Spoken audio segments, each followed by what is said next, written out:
अस्सलामुअलैकुम नवाब साहब। वालेकुम अस्सलाम। नवाब साहब, मेरा छोटा भाई आंखों से देख नहीं सकता, आप मदद के तौर पे कुछ ऐसा कर दी जिससे मेरे भाई की आंखें वापस आ जाए।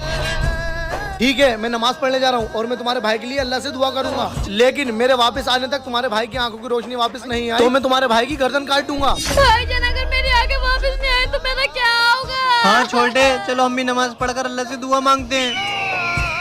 या अल्लाह, मेरे छोटे भाई की आंखें वापस आ जाए। या अल्लाह, मेरी आंखें वापस कर दे, वरना नवाब साहब मेरी गर्दन काट देंगे।